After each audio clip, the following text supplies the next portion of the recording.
El New York Times publicó una nota bastante light, ¿no? Una nota sobre pueden aguantar el calor, porque claro, ellos a lo picante le llaman calor. Tienen la idea de que lo picante es caliente. Pues es como maneja el lenguaje estadounidense la imagen de lo picante. ¿Pueden los extranjeros soportar el calor? La Ciudad de México debate el tener salsas más suaves. Conforme más extranjeros, especialmente estadounidenses, viven o se mudan a la Ciudad de México, algunas taquerías han reducido el picor de sus salsas y no todo el mundo está contento. Esto resume todo el rollo, pues es un reportaje larguísimo, de esos reportajes así, en plan ligero, ¿no? Gerardo Medina tiene la taquería Los Amigos y pues como vienen más clientes del exterior, empezó a notar reacciones a su pico de gallo, la gente se ponía roja, sudaba y se quejaba de que estaba muy picante. Así que quitó los chiles serranos y empezó a dejar en su pico de gallo solamente tomates, cebolla y cilantro. Aunque todavía ofrece un guacamole con serrano y una salsa roja con chiles de morita y chiles de árbol. Pero quería darles una opción no picante a los visitantes internacionales a los que les quiere vender tacos. Pues mira qué raro, qué bien, ¿no? Está bien. Pero pues, los chiles son fundamentales para la cocina mexicana. Yo no como picante, soy el mexicano más raro del mundo.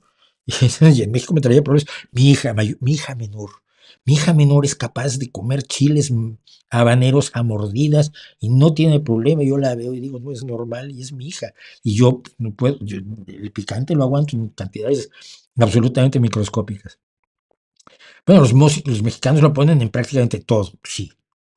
La comida que no es picante no es buena comida para la mayoría de los mexicanos, pues sí es cierto.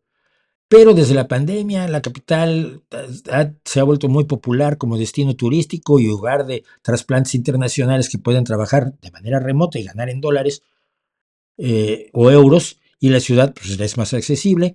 Entonces, pues hay gentrificación y entonces pues hay que tener salsas más suaves y es un problema. Algunas personas se molestan. Un Gustavo Miranda de la Ciudad de México dice que si no quieres que tenga picante, pues, no lo uses. Pero si le bajas el picor a la salsa, ya ahora es un condimento, ya no es una salsa. Es un reportaje muy ligerito así. Todo esto sigue durante, si fueron a 20,000 taquerías a hablar con la gente, que si el compita, la taquería de la colonia Roma, dice que ha bajado el picor y los clientes, porque los clientes internacionales pues les devolvían los tacos porque picaban un montón. Otro, el del compita, pues da más opciones. Sí, es todo muy light, es un reportaje lo más ligero del mundo.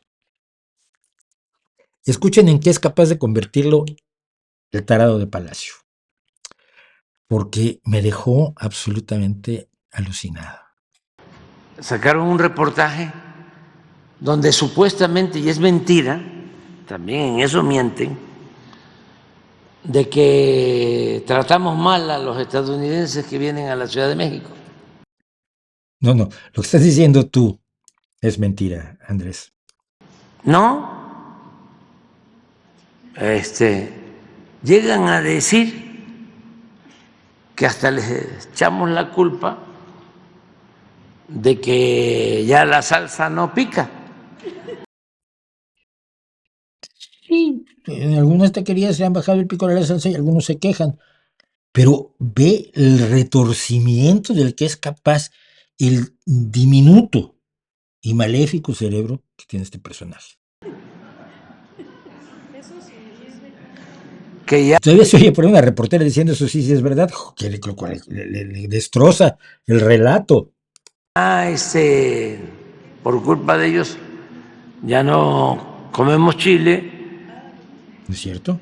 ya no tiene picante la salsa, No todas. porque a ellos no les agrada, y en los Así es. restaurantes ya la salsa no pica, y que eso es culpa de los estadounidenses o de los que vienen.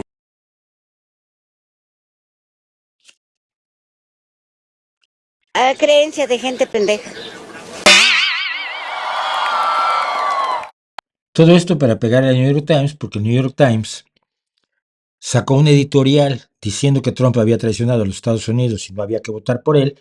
Y como esto lo hicieron al día siguiente del atentado, es de estos editoriales que se escriben durante un mes y se les pone una fecha de publicación, a ellos no atentado, y que era una grosería tan grande contra el pobrecito de Donald Trump decir eso, que el New York Times, como lo llama el observador, que no ha podido aprender a decir el nombre del periódico, el New York Times, había sido muy grosero contra el pobre Trump por atreverse a decir que no voten por él, porque el consejo editorial del New York Times cree que no hay que votar por Donald Trump, sobre todo después de que cometieron un atentado. Son unos groseros y unos autoritarios. ¿Cómo se atreven a decirle a la gente que no vote por Trump?